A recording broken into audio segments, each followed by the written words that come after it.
സത്യം സത്യമായി അരുളിയ തിരുവചനം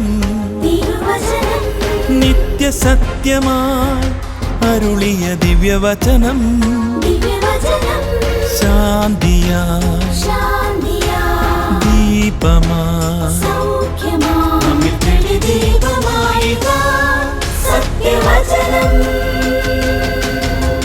വിടുതലായി രക്ഷയായി സത്യവചനം സത്യം സത്യമാ സത്യം സത്യമാ സത്യം സത്യമാ സത്യം സത്യമാ.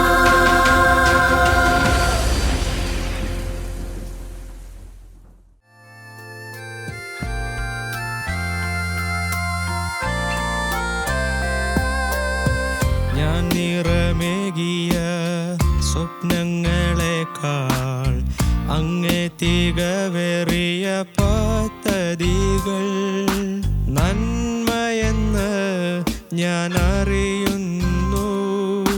തിരുഹിതമെൻ ജീവിതത്തിൽ നിറവേറുവാൻ എന്നെ താഴ്ത്തുന്നു അങ്ങേ സന്നിധിയിൽ.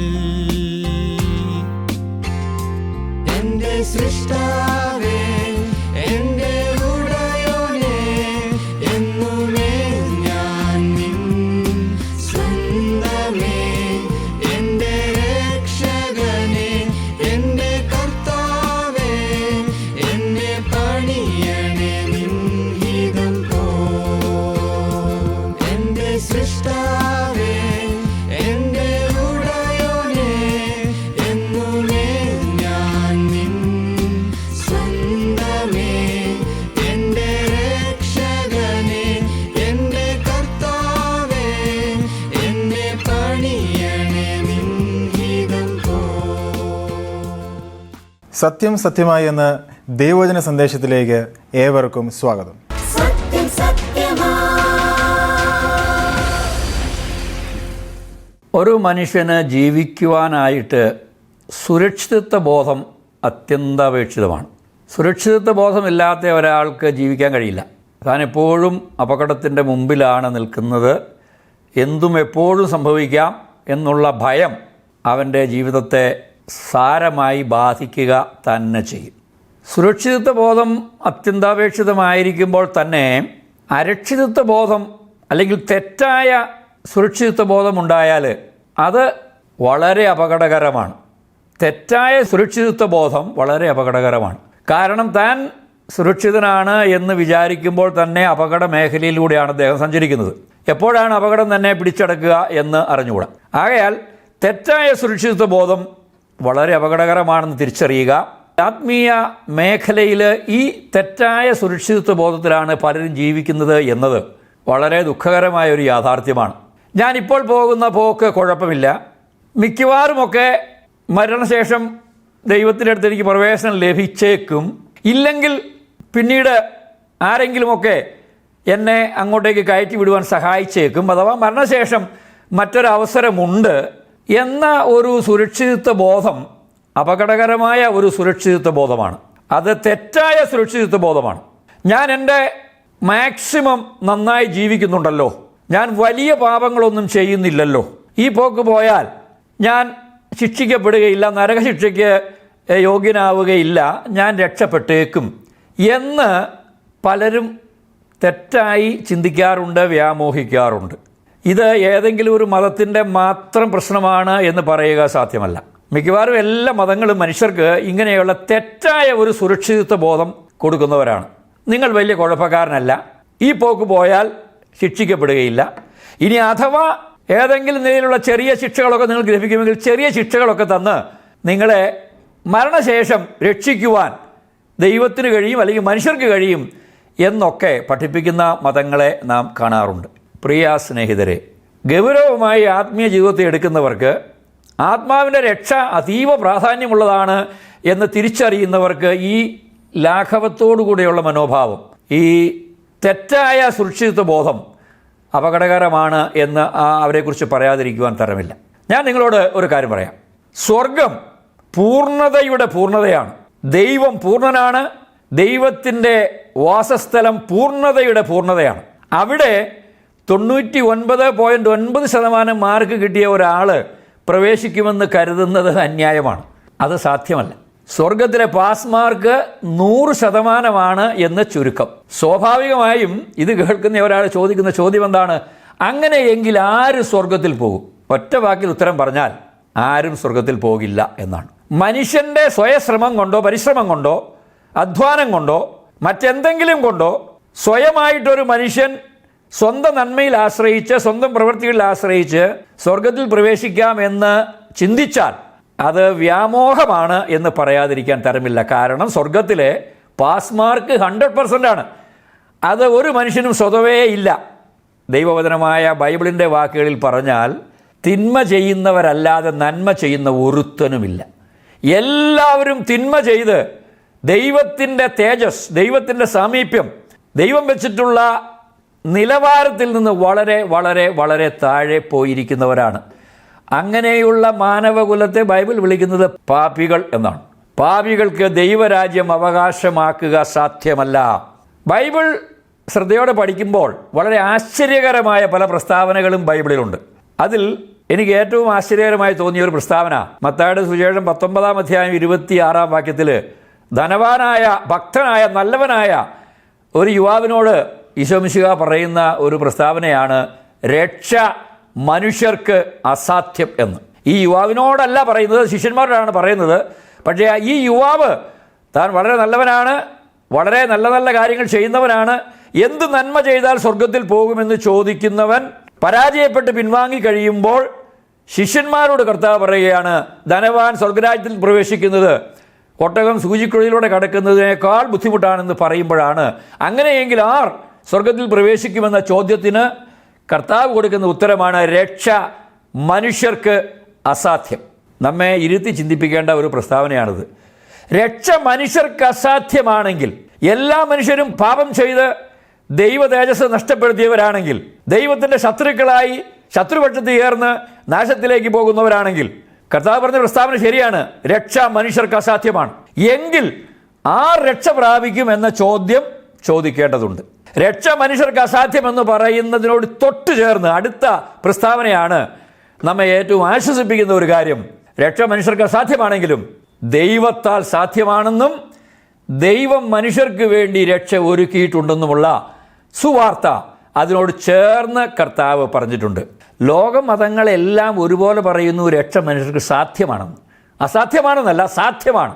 നന്നായി ജീവിച്ചാൽ, നേർച്ച കാഴ്ചകൾ നടത്തിയാൽ, ശേഷക്രിയകൾ ചെയ്താൽ, പ്രാർത്ഥിച്ചാൽ, നോമ്പ് നോറ്റാൽ ഒക്കെ രക്ഷ സാധ്യമാണെന്നാണ് ലോകമതങ്ങൾ നമ്മെ പഠിപ്പിക്കുന്നത്. എങ്കിലും ദൈവത്തിൻ്റെ വചനമെന്ന് കാലം തെളിയിച്ച, ചരിത്രം തെളിയിച്ച ബൈബിൾ വ്യക്തമായി കൃത്യമായി സംശയലേശമെന്നെ പറയുന്നു, മനുഷ്യർക്ക് അസാധ്യമായ രക്ഷ ദൈവത്താൽ സാധ്യമാണെന്നും ദൈവം അതിനായി പരിപാടികൾ തയ്യാറാക്കിയിട്ടുണ്ട് എന്നും.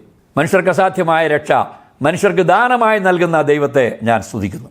എങ്ങനെയാണ് മനുഷ്യർക്ക് അസാധ്യമായ രക്ഷ ദൈവം സാധ്യമാക്കിയത് എന്നാണ് നമ്മുടെ ഈ സമയത്തെ ഏറ്റവും പ്രധാനപ്പെട്ട ചിന്താവിഷയം. കായിക രംഗത്തും കലാരംഗത്തുമൊക്കെ പ്രവർത്തിക്കുന്ന വിദ്യാർത്ഥികൾക്കറിയാം, അങ്ങനെയുള്ള മത്സരങ്ങളിൽ സംസ്ഥാന തലത്തിലോ അല്ലെങ്കിൽ രാജ്യാന്തര തലത്തിലോ അല്ലെങ്കിൽ ദേശീയ തലത്തിലോ ഒക്കെ മെഡലുകൾ പങ്കെടുക്കുന്ന കുട്ടികൾക്ക് യൂണിവേഴ്സിറ്റി ഗ്രേസ് മാർക്ക് കൊടുക്കാറുണ്ട്. കാരണം അവർ സ്പോർട്സിനോ അല്ലെങ്കിൽ കലാപരിപാടികൾക്കോ ആയി ഒത്തിരി സമയം മാറ്റിവെക്കുമ്പോൾ പഠനത്തിൽ ഒത്തിരി സമയം നഷ്ടമാകുന്നത് കൊണ്ട് ആ നഷ്ടം പരിഹരിക്കേണ്ടതിന് ഗ്രേസ് മാർക്ക് കൊടുക്കും. 10%, 20%, 10%, 20% ഒക്കെ മാർക്ക് കൊടുക്കുന്നവരുണ്ട്.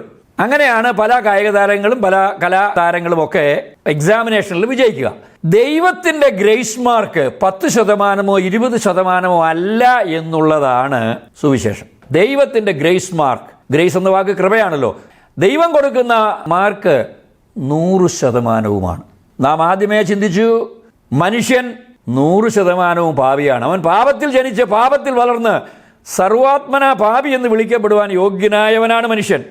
ദൈവത്തിൻ്റെ അടുക്കൽ ചെന്ന് ദൈവമേ എന്ന് വിളിക്കാൻ യോഗ്യതയില്ലാത്ത പാപിയാണ്, അശുദ്ധനാണ് മനുഷ്യൻ. പക്ഷേ സ്നേഹവാനായ ദൈവം ഈ അശുദ്ധനായ മനുഷ്യനെ രക്ഷിക്കുവാൻ, മനുഷ്യർക്ക് അസാധ്യമായ രക്ഷ അവന് നൽകുവാൻ ദൈവം ഒരു പരിപാടിയിട്ട് അവനെ 100 മാർക്കുള്ളവനായി പ്രഖ്യാപിക്കുന്ന ഒരു പ്രഖ്യാപനമുണ്ട്. എന്തിൻ്റെ അടിസ്ഥാനത്തിലാണ് എന്ന് നമുക്ക് പിന്നാലെ കാണാം. ഇതാണ് സുവിശേഷത്തിൻ്റെ കാതലായ ആമുഖമെന്ന് പറയുന്നത്. പാപിയായ മനുഷ്യൻ, സ്വയം രക്ഷിക്കുവാൻ കഴിവില്ലാത്ത മനുഷ്യൻ, അശുദ്ധനായ മനുഷ്യൻ നാശത്തിലേക്ക് പോയിക്കൊണ്ടിരിക്കുമ്പോൾ ദൈവം അവനെ തേടി വരുന്നു, അവൻ്റെ പാപത്തെ കഴുകിക്കളയുന്നു, അവന് 100% കൃപയുടെ മാർക്ക് കൊടുക്കുന്നു, കൃപയുടെ യോഗ്യത കൊടുക്കുന്നു, ദൈവത്തിൻ്റെ യോഗ്യത അവന് ദാനമായി കൊടുക്കുന്നു. ആർക്കാണ് ഈ കൃപയുടെ മാർക്ക്, ഗ്രേസ് മാർക്ക് ദാനമായി ലഭിക്കുന്നത് എന്ന് നമുക്ക് പരിശോധിക്കാം. നന്നായി ജീവിക്കുന്നവർക്കാണോ, നന്നായി പ്രാർത്ഥിക്കുന്നവർക്കാണോ, ഒത്തിരി ദാനധർമ്മം ചെയ്യുന്നവർക്കാണോ, തീർത്ഥാടനം നടത്തുന്നവർക്കാണോ, സാധുക്കളെ സഹായിക്കുന്നവർക്കാണോ? പല മതങ്ങളും ധരിച്ചു വച്ചിരിക്കുന്നത് ഇമാതിരിയുള്ള ക്രിയകൾ ചെയ്യുന്നവർക്കാണ് കൂടുതൽ ഈ ദൈവത്തിൻ്റെ കൃപ ലഭിച്ച് തൽഫലമായി ദൈവരാജ്യം, സ്വർഗരാജ്യം ലഭിക്കുന്നത് എന്നാണ്. എന്നാൽ വാസ്തവത്തിൽ ബൈബിൾ ശ്രദ്ധയോടെ പഠിക്കുന്ന ഒരാൾക്ക് മനസ്സിലാക്കാൻ കഴിയുന്ന ഒരു കാര്യം, ദൈവം 100% മാർക്ക് സൗജന്യമായി കൊടുത്ത് സ്വർഗത്തിലേക്ക് തൻ്റെ മക്കളായി സ്വീകരിക്കുന്നത് ഇപ്രകാരമുള്ള പ്രവൃത്തികൾ ചെയ്യുന്നവരെ അല്ല. പ്രത്യുത ഒരിക്കൽ യേശുവിനോട് യഹൂദന്മാർ ചോദിച്ചു, ദൈവത്തെ പ്രസാദിപ്പിക്കുന്നവരാകുവാൻ ഞങ്ങൾ എന്ത് ചെയ്യണം? ദൈവത്തെ പ്രസാദിപ്പിക്കുന്നവരാകുവാൻ ഞങ്ങൾ എന്ത് ചെയ്യണമെന്ന് ചോദിച്ചു. കർത്താവ് നമ്മൾ മേൽ ചിന്തിച്ച കാര്യങ്ങളൊന്നും ചെയ്യാൻ പറഞ്ഞില്ല. ഉപവസിക്കുക, പ്രാർത്ഥിക്കുക, സത്പ്രവൃത്തികൾ ചെയ്യുക, സഹായിക്കുക എന്നൊന്നും പറഞ്ഞില്ല. കർത്താവ് പറഞ്ഞ ഉത്തരം വളരെ ശ്രദ്ധേയമാണ്. യോഹന്നാന്റെ സുവിശേഷം 6-ാം അധ്യായത്തിൽ 29-ാം വാക്യത്തിൽ നമ്മൾ കാണുന്നുണ്ട്, അവൻ അയച്ചവനിൽ വിശ്വസിക്കുക. ദൈവത്തെ പ്രസാദിപ്പിക്കുന്നവരാകുവാൻ നമ്മോട് ദൈവവചനം ആവശ്യപ്പെടുന്ന കാര്യം ദൈവം അയച്ചവനിൽ വിശ്വസിക്കുക എന്നാണ്. അതായത് യേശുക്രിസ്തുവിൽ വിശ്വസിക്കുക. ദൈവം അയച്ചത് യേശുക്രിസ്തുവിനാണ്, തന്റെ പുത്രനെയാണ്. ഈ അയച്ചവൻ എന്താണ് ചെയ്തത് എന്ന ചോദ്യം പ്രസക്തമാണ്. അയച്ചവൻ, അയക്കപ്പെട്ടവനായ ഈശോ മിശിഹ, യേശു കർത്താവ് എന്താണ് മാനവകുലത്തിൻ്റെ രക്ഷയ്ക്ക് വേണ്ടി ചെയ്തത് എന്ന ചോദ്യം പ്രസക്തമാണ്. എന്താണ് ചെയ്തത്? അവിടെയാണ് പല ആളുകൾക്കും തെറ്റുപറ്റുന്നത്. പലരും ധരിച്ചു വെച്ചിട്ടുള്ളത് ഈശോ മിശിഹ ഭൂമിയിൽ വന്നത് നമ്മുടെ ഈ ഭൂമിയിലെ വാസം സുഖകരമാക്കുവാൻ, എൻ്റെ സാമ്പത്തിക പ്രതിസന്ധിയെ ഇല്ലാതാക്കുവാൻ, എൻ്റെ രോഗത്തെ ഇല്ലാതാക്കുവാൻ, എനിക്ക് നല്ലൊരു വീട് തരുവാൻ, നല്ല ജോലി തരുവാൻ, നല്ല കാർ തരുവാൻ, ഈ ഭൂമിയിലെ അനുഗ്രഹങ്ങൾക്ക് വേണ്ടിയാണ് ഈശോ മിശിഹ ഭൂമിയിൽ വന്നത് എന്ന് പലരും പഠിപ്പിക്കുന്നു. അത് വളരെ ആകർഷകമായ പഠിപ്പിക്കലാണ്. ഭൂമിയെ പ്രണയിക്കുന്നവർക്ക് ഈ പഠിപ്പിക്കൽ വളരെ പ്രിയതരമാണ്. എന്നാൽ ഈശോ മിശിഹ ഭൂമിയിൽ വന്നത് അത്ഭുതം ചെയ്ത് ഭൗമിക അനുഗ്രഹങ്ങൾ നൽകി ആളുകളെ ഭൂമിയിലെ മിടുക്കന്മാരാക്കി തീർക്കുവാൻ അല്ല എന്നുള്ള തിരിച്ചറിവ് നമുക്കുണ്ടാകേണ്ടതുണ്ട്. വിപ്ലവം നടത്തുവാൻ, തിന്മ നിറഞ്ഞ, അനീതി നിറഞ്ഞ രാഷ്ട്രീയ കാലാവസ്ഥയിൽ ഒരു വിപ്ലവം നടത്തി മനുഷ്യരെ സന്തോഷപൂർവമായ ഒരു സാമൂഹിക ജീവിതത്തിൽ ഒരുക്കുവാനാണ്, വിപ്ലവകാരിയാണ് ഈശോ മിശിഹ എന്ന് പറയുന്നവരുണ്ട്. നല്ല നല്ല ഉപദേശങ്ങൾ കൊടുത്ത് ആളുകളെ നല്ലവരാക്കുവാൻ വന്ന ഉപദേഷ്ടാവാണ് എന്ന് പറയുന്നവരുണ്ട് യേശുക്രിസ്തുവിനെ കുറിച്ച്. എന്നാൽ വാസ്തവത്തിൽ അതല്ല ശരി. യേശുവിനെ ഭൂമിയിലേക്ക് അവതരിപ്പിച്ച മറിയത്തോട്, യേശുവിൻ്റെ മാതാവിനോട് ദൂതൻ പറയുന്നൊരു വാക്കുണ്ട്, ഇവൻ തൻ്റെ ജനത്തെ അവരുടെ പാപങ്ങളിൽ നിന്ന് രക്ഷിപ്പാനിരിക്കൊണ്ട് അവന് യേശു അഥവാ ദൈവം രക്ഷിക്കുന്നു എന്ന അർത്ഥമുള്ള യേശു എന്ന പേർ ഇടേണം എന്ന്. യേശുവിൻ്റെ ആഗമനോദ്ദേശം നാം മുന്നമേ ചിന്തിച്ചതുപോലെ സമൂഹത്തെ പരിഷ്കരിക്കുവാനോ, സാധുക്കൾക്ക് സമ്പത്ത് കൊടുക്കുവാനോ, അറിവില്ലാത്തവർക്ക് അറിവ് കൊടുക്കുവാനോ എന്നതിനേക്കാൾ ഉപരിയായി, ഇതൊക്കെ ഒരു പക്ഷേ കർത്താവ് ചെയ്തു വന്നിരിക്കാം, എന്നതിനേക്കാൾ ഉപരിയായി പാപം മൂലം ദൈവത്തിൽ നിന്ന് അകന്നുപോയ മാനവകുലത്തെ ദൈവത്തിങ്കിലേക്ക് വീണ്ടും ചേർക്കുവാൻ, പാപം പരിഹരിക്കുവാനാണ് ഈശോ മിശിഹ വന്നത്. രക്ഷകൻ എന്ന വാക്കിൻ്റെ അർത്ഥം അതാണ്. രക്ഷകൻ, രക്ഷിക്കുന്നവൻ. എന്തിൽ നിന്ന് രക്ഷിക്കുന്നവൻ? പാപത്തിൽ നിന്ന് രക്ഷിക്കുന്നവൻ. പാപമാണ് മാനവകുലത്തെ ദൈവത്തിൽ നിന്ന് അകറ്റിയത്, മറ്റൊന്നുമല്ല. വിദ്യാഭ്യാസക്കുറവോ സൗന്ദര്യക്കുറവോ അല്ലെങ്കിൽ സംസ്കാരക്കുറവോ ഒന്നുമല്ല മനുഷ്യനെ ദൈവത്തിൽ നിന്ന് അകറ്റിയത്. പാപമാണ്, ദൈവത്തോടുള്ള മത്സരമാണ്. പാപം അത്ര ഗൗരവമുള്ളതാണ് എന്നൊക്കെ പലരും ചിന്തിക്കാറുണ്ട്. പ്രത്യേകിച്ചും ഈ കാലഘട്ടത്ത് പാപത്തെ പാപം അല്ലാതാക്കി തീർക്കുവാൻ ശ്രമിക്കുന്ന ഒരു സമൂഹമാണ് നമുക്ക് ചുറ്റുമുള്ളത്. പാപം എന്ന് പറയുന്നത് വാസ്തവത്തിൽ ദൈവമേ, നീ എൻ്റെ ദൈവമല്ല, ഞാനാണ് എൻ്റെ ദൈവം, ഏതാണ് ശരി ഏതാണ് തെറ്റ് എന്ന് ഞാൻ നിർണ്ണയിക്കും, എനിക്ക് ഇഷ്ടമുള്ളത് ചെയ്യും, നിന്റെ പ്രമാണങ്ങൾക്ക് ഞാൻ പുല്ലുവിലയെ കൊടുക്കുന്നുള്ളൂ എന്ന് ദൈവത്തിൻ്റെ നേരെ ചുരുട്ടുന്ന മുഷ്ടിയാണ് പാപത്തിൻ്റെ പിറകിലുള്ള മനോഭാവം. അതുകൊണ്ട് തന്നെ അത് ഗൗരവതരമായ ഒരു കാര്യമാണ്. ഒരുപക്ഷെ പ്രവൃത്തിയിൽ പാപം ചെറുതായിരിക്കാം, ഒരു മുട്ടുസൂചി മോഷ്ടിക്കുന്നത് പോലെ ചെറുതായിരിക്കാം. പക്ഷേ മോഷ്ടിക്കരുത് എന്ന് പറഞ്ഞ രാജാതിരാജാവായ ദൈവത്തിൻ്റെ കൽപ്പനയെ ഞാൻ തൃണവൽഗണിക്കുന്നു, പുല്ലുപോലെ കരുതുന്നു, എനിക്കത് പ്രശ്നമല്ല, എൻ്റെ ശരി തെറ്റുകളെ ഞാൻ നിർണയിക്കും എന്ന് പറയുന്ന ആ മത്സരത്തിൻ്റെ മനോഭാവം വളരെ അപകടം പിടിച്ചതാണ്. പാപം ഗൗരവമുള്ളതാണ്. ഈ ഗൗരവതരമായ പാപത്തെ, ആത്മാവിനെ ബാധിക്കുന്ന ഈ രോഗത്തെ പരിഹരിക്കുവാനാണ് ഈശോ മിശിഹ വന്നത്. അതുകൊണ്ടാണ് അവനെ രക്ഷകൻ എന്ന് വിളിക്കുന്നത്. ഇവൻ തൻ്റെ ജനത്തെ അവരുടെ പാപങ്ങൾ രക്ഷിപ്പാനിരിക്കൊണ്ട് അവനെ രക്ഷകൻ എന്ന് വിളിക്കണം എന്നാണല്ലോ ബൈബിൾ വാക്യം. ക്രിസ്തുവേശു പാപികളെ രക്ഷിപ്പാൻ ലോകത്തിൽ വന്നു എന്നുള്ളത് എല്ലാവർക്കും വിശ്വസിക്കുവാൻ കൊള്ളാകുന്ന കാര്യമാണ് എന്നാണ് പൗലോസ് രേഖപ്പെടുത്തിയത്. മനുഷ്യപുത്രൻ വന്നിരിക്കുന്നത് ശുശ്രൂഷിക്കപ്പെടുവാനല്ല, മറ്റുള്ളവരെ ശുശ്രൂഷിക്കുവാനും അവരുടെ പാപങ്ങളിൽ നിന്ന് അവരെ വീണ്ടെടുക്കുവാനുമാണ് എന്ന് കർത്താവ് തന്നെക്കുറിച്ച് പറഞ്ഞിട്ടുണ്ട്. അതുകൊണ്ട് ഞാൻ എൻ്റെ ശ്രോതാക്കളെ ഒരു പ്രധാനപ്പെട്ട കാര്യത്തിലേക്ക് നിങ്ങളെ ശ്രദ്ധ ക്ഷണിക്കുകയാണ്. യേശു ക്രിസ്തു ഈ ഭൂമിയെ നന്നാക്കുവാൻ വന്നവനല്ല, നമ്മെ ഓരോരുത്തരെയും നന്നാക്കുവാൻ, നമ്മുടെ പാപങ്ങളെ കഴുകിക്കളയുവാൻ വന്നവനാണ്. പാപത്തിൽ നിന്ന് രക്ഷിക്കുവാൻ വന്നവനാണ്. പാപത്തിൽ നിന്നാണ് അവൻ രക്ഷിക്കുന്നത്. പട്ടിണിയിൽ നിന്നോ ദാരിദ്ര്യത്തിൽ നിന്നോ രോഗത്തിൽ നിന്നോ ഒക്കെ അവൻ രക്ഷിച്ചു എന്ന് വരാം, ഒരുപക്ഷെ രക്ഷിച്ചില്ലെന്നും വരാം. അതുകൊണ്ടാണല്ലോ ഈ ലോകത്തിൽ ഇന്നും പട്ടിണിയും മരണവും അപകടമരണവും ഒക്കെ ഉള്ളത്, രോഗവും ഒക്കെ ഉള്ളത്. എന്നാൽ കർത്താവിൽ ആശ്രയിക്കുന്ന ഒരുവൻ്റെയും പാപത്തെ കർത്താവ് കഴുകിക്കളയാതിരിക്കുന്നില്ല. ഏവരുടെയും പാപത്തെ കഴുകിക്കളയുന്നു. ഒരുപക്ഷെ ബൈബിളിലെ ഏറ്റവും ശ്രദ്ധേയമായ വാക്യങ്ങളിലൊന്നാണ് യോഹന്നാൻ എഴുതിയ 1-ാം ലേഖനം 1-ാം അധ്യായം 7-ാം വാക്യം. അവിടെ ഇങ്ങനെയാണല്ലോ പറയുന്നത്, അവൻ്റെ പുത്രനായ യേശുവിൻ്റെ രക്തം സകല പാപവും പോക്കി നമ്മെ ശുദ്ധീകരിക്കുന്നു. വളരെ ധ്യാനിക്കുവാനുള്ള ഒരു വാക്യമാണത്. ദൈവത്തിൻ്റെ പുത്രനായ ഈശോ മിശിഹായുടെ രക്തം. ആ രക്തം എന്ന വാക്ക് അക്ഷരാർത്ഥത്തിൽ എടുക്കേണ്ടതല്ല. രക്തം മരണത്തെ സൂചിപ്പിക്കുന്നു. യേശു രക്തം ചൊരിഞ്ഞ് മരിച്ചത് പാപിക്ക് പകരമായിട്ടാണ്. പാപത്തിൻ്റെ ശമ്പളം മരണം എന്ന നിത്യയാഥാർത്ഥ്യം ഏദൻ തോട്ടത്തിൽ വെച്ച് ദൈവം മാനവകുലത്തിന് കൊടുത്ത ആ സത്യം നാം മറക്കരുത്. പാപത്തിൻ്റെ ശമ്പളം മരണമാണ്. മരണം എന്നാൽ വേർപാട് എന്നാണ് അർത്ഥം. മരണം എപ്പോഴും വേർപാടാണ്. ഒരു കുടുംബത്തിൽ ഒരു അംഗം മരിച്ചാൽ ആ അംഗം ആ കുടുംബത്തിൽ നിന്ന് വേർപെടുന്നു. അവനെ സംബന്ധിച്ചിടത്തോളം അവൻ്റെ ആത്മാവ് അവൻ്റെ ശരീരത്തിൽ നിന്ന് വേർപെടുന്നു, അവൻ സമൂഹത്തിൽ നിന്ന് വേർപെടുന്നു. വേർപാടാണ് മരണം. പാപത്തിൻ്റെ ശമ്പളം മരണമാണ്. പാപി മരിക്കേണ്ട സ്ഥാനത്ത് പരമപരിശുദ്ധനായ ദൈവത്തിൻ്റെ പുത്രൻ ഈശോ മിശിഹ ഒരു പാപവും ചെയ്തിട്ടില്ലെന്ന് ഈശോ മിശിഹായെ ന്യായം വിധിച്ച കോടതികൾ പലവട്ടം സമ്മതിച്ചിട്ടും ഒരു കൊടും പാപിയെ പോലെ പരിശുദ്ധനായ സർവശക്തനായ ദൈവപുത്രൻ ക്രൂശിൽ മരിക്കുമ്പോൾ നാം കാണേണ്ടത് മാനവകുലത്തിൻ്റെ പകരക്കാരൻ, എൻ്റെ ജാമ്യക്കാരൻ, എനിക്ക് വേണ്ടി പാപത്തിൻ്റെ ശമ്പളമായ മരണം, ദൈവത്തിൽ നിന്നുള്ള വേർപാട് അനുഭവിക്കുകയായിരുന്നു. പ്രിയ സ്നേഹിതരെ, യേശുവിൽ വിശ്വസിക്കുന്നവർക്ക്, യേശുവിനെ ആശ്രയിക്കുന്നവർക്ക് അവൻ്റെ രക്തം മൂലം പ്രായശ്ചിത്തമാകുവാൻ ദൈവം അവനെ പരസ്യമായി നിർത്തിയിരിക്കുന്നു. കാൽവരി ക്രൂശിൽ പരിശുദ്ധനായ ദൈവത്തിൻ്റെ പുത്രനെ 2 കൊടും കുറ്റവാളികളുടെ മധ്യത്തിൽ ഉയർത്തി നിർത്തിയിരിക്കുന്നത് നമ്മുടെ ഓരോരുത്തരുടെയും സ്ഥാനത്താണ് എന്ന് നാം തിരിച്ചറിയണം, എന്ന് നാം വിശ്വസിക്കണം. അവിടെയാണ് പാപമോചനം, സയുക്തികമായ പാപമോചനം, സമ്പൂർണമായ പാപമോചനം, ക്ഷണത്തിൽ ലഭ്യമാകുന്ന പാപമോചനം ഒരു മനുഷ്യന് ലഭിക്കുന്നത്. ഏറ്റവും നല്ല ഉദാഹരണം ബൈബിളിൽ തന്നെയുണ്ട്. ഈശോ മിശിഹ ക്രൂശിൽ തൂങ്ങിക്കിടക്കുമ്പോൾ യേശുവിൻ്റെ ഇടതും വലതും 2 കൊടും കുറ്റവാളികളെ ക്രൂശിച്ചിട്ടുണ്ട്. കൊല്ലപ്പെടുവാൻ സർവ്വതാ യോഗ്യരായ 2 പേർ. അതിലൊരുവൻ കർത്താവിൻ്റെ മുഖത്തേക്ക് നോക്കിയിട്ട് പറഞ്ഞു, കർത്താവേ, അങ്ങ് രാജാവായി വരുമ്പോൾ എന്നെയും കൂടെ ഓർക്കണമേ എന്ന്. അങ്ങനെ പറയണമെങ്കിൽ അതിനു മുന്നം അവൻ്റെ ഹൃദയത്തിൽ ദൈവത്തിൻ്റെ പരിശുദ്ധാത്മാവ് വലിയ ചില യാഥാർത്ഥ്യങ്ങൾ വെളിപ്പെടുത്തി കൊടുത്തു. നിന്റെ സമീപേ കിടന്ന് മരിക്കുന്ന ഇവൻ മരിക്കുന്നത് തൻ്റെ പാപത്തിനു വേണ്ടിയല്ല, സർവ്വലോകത്തിൻ്റെയും പാപത്തിനു വേണ്ടിയാണ്. നിന്റെ പാപത്തിന് പരിഹാരം വരുത്തുവാനാണ് മരിക്കുന്നത്.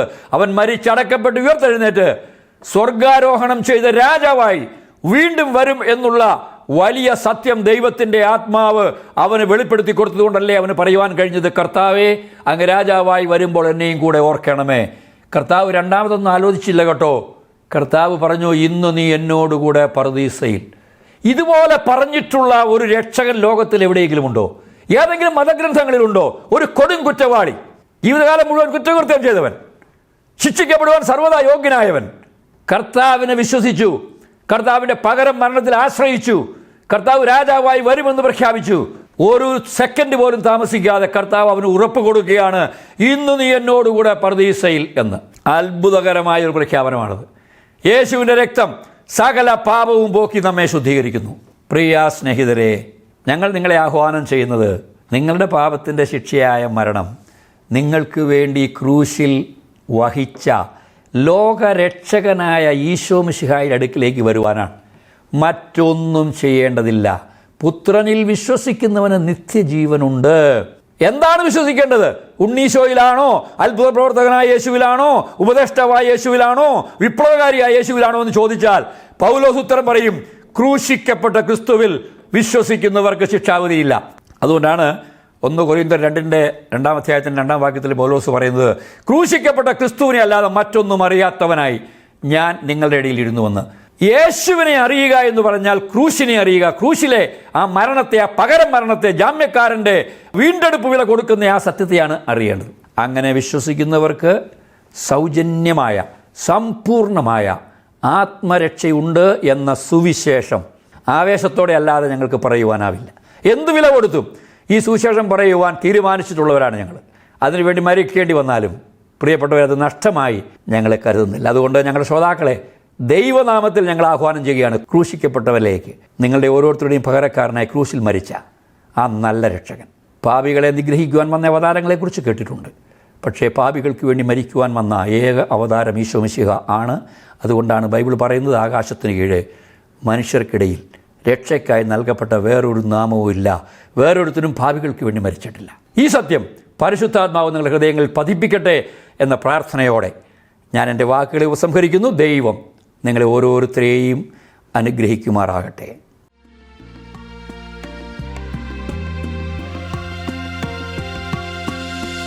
ഓരോ ദിവസവും എൻ ചുവടുകളിൽ തിരുഹിതം തന്നെ ഞാൻ തേടിടുവാൻ മനം തുറന്നിടുക, കൃപയരുളിടുക, അങ്ങേ വചനത്തിൽ നടന്നിടുവാൻ. എന്റെ സൃഷ്ടാവേ, എന്റെ ഉടയോനേ, എന്നുമേ ഞാൻ നിൻ സ്വന്തമേ. എന്റെ രക്ഷകനേ, എന്റെ കർത്താവേ, എന്നെ പണിയണേ നിൻ ഹിതം പോ.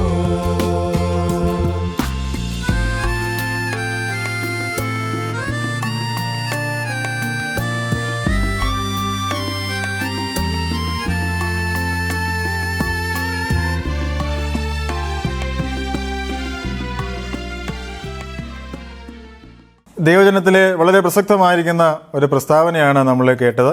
പാപം ചെയ്യാതെ നന്മ മാത്രം ചെയ്യുന്ന ഒരു നീതിമാനും ഭൂമിയിലില്ല എന്നുള്ളതാണ്. ഒരുപക്ഷെ നിങ്ങളെ ഈ പ്രസ്താവന ആശ്ചര്യപ്പെടുത്തുന്നുണ്ടാകാം. എന്നാൽ ഇത് വളരെ യാഥാർത്ഥ്യമായിരിക്കുന്ന ഒരു കാര്യമാണ്.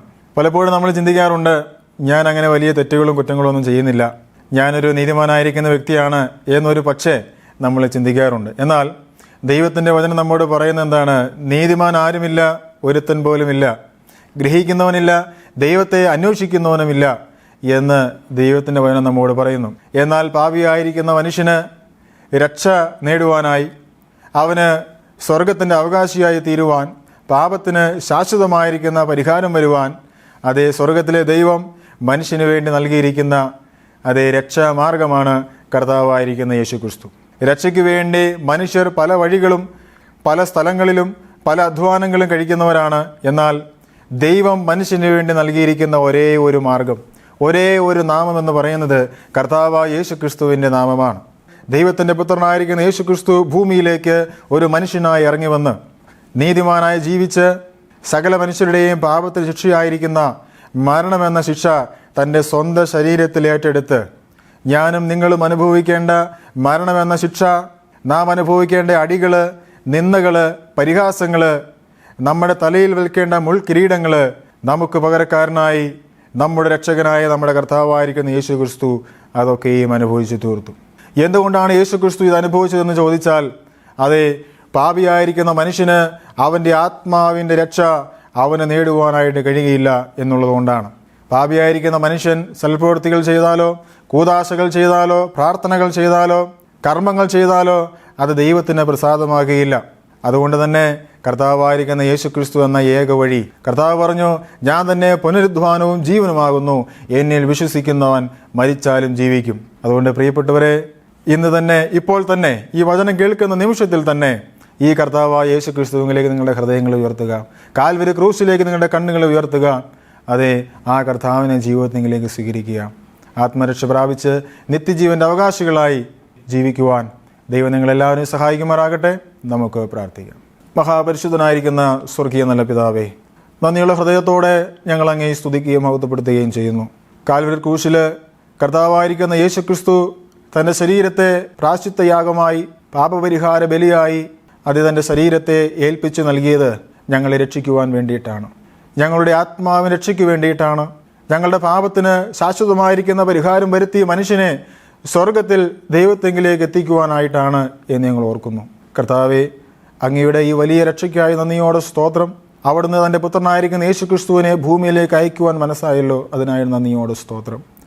ഞങ്ങളെ കേൾക്കുന്ന പ്രിയ സ്നേഹിതർക്ക് ഈ കർത്താവായിരിക്കുന്ന യേശുക്രിസ്തുവിൽ വിശ്വസിക്കുവാൻ, രക്ഷ പ്രാപിക്കുവാൻ, ഈ കർത്താവ് മാത്രമാണ് ഏക രക്ഷകനെന്ന് മനസ്സിലാക്കി ആ യാഥാർത്ഥ്യത്തെ ഹൃദയത്തിൽ ഉൾക്കൊണ്ടുകൊണ്ട് അതേ ദൈവത്തിന് ഞങ്ങളുടെ ജീവിതങ്ങളെ സമർപ്പിക്കുവാൻ കർത്താവ് സഹായിക്കണമേ എന്ന് പ്രാർത്ഥിക്കുകയാണ്. അവിടുത്തെ കൃപ അവിടുന്ന് ചൊരിയണമേ. അവിടുത്തെ പരിശുദ്ധാത്മാവിൻ്റെ നിറവും വ്യാപാരവും ഇന്ന് വചനം കേട്ട എല്ലാ ഹൃദയങ്ങളോടും കൂടെ ഈ കർത്താവ് ഇരിക്കണം എന്ന് പ്രാർത്ഥിക്കുകയാണ്. പ്രാർത്ഥന കേട്ടതുകൊണ്ട് സ്തോത്രം. യേശുക്രിസ്തുവിൻ്റെ വിലയേറിയ നാമത്തിൽ തന്നെ ആമേൻ. ഈ പ്രോഗ്രാം നിങ്ങൾക്ക് അനുഗ്രഹമായി എന്ന് ഞങ്ങൾ വിശ്വസിക്കുന്നു. നിങ്ങളുടെ വിലപ്പെട്ട അഭിപ്രായങ്ങളും നിർദ്ദേശങ്ങളും പ്രാർത്ഥന ആവശ്യങ്ങളും ഞങ്ങളെ അറിയിച്ചാലും ഞങ്ങൾ നിങ്ങൾക്ക് വേണ്ടി പ്രാർത്ഥിക്കുന്നതായിരിക്കും. ഞങ്ങളുമായി ബന്ധപ്പെടേണ്ട വിലാസം agape gospel ministries, 87 Maithri Nagar, Asramam, Kollam. Email ID satyamsatyamai@gmail.com. Phone number 8136936648. Bible സംബന്ധമായ നിങ്ങളുടെ സംശയങ്ങളും ചോദ്യങ്ങളും ഞങ്ങളുടെ വാട്സപ്പ് നമ്പറിലൂടെ ഞങ്ങളെ അറിയിച്ചാലും അതിനുള്ള ഉത്തരങ്ങൾ ഞങ്ങൾ നിങ്ങൾക്ക് നൽകുന്നതാണ്. ഈ പ്രോഗ്രാമിന്റെ മറ്റ് സന്ദേശങ്ങളും പാട്ടുകളും കേൾക്കുവാനായി സത്യം സത്യമായി എന്ന ഫേസ്ബുക്ക് പേജും സത്യം സത്യമായി എന്ന യൂട്യൂബ് ചാനലും സന്ദർശിച്ചാലും ദൈവം നമ്മെ എല്ലാവരെയും അനുഗ്രഹിക്കുമാറാകട്ടെ. സത്യം സത്യമാ, സത്യം സത്യമാ.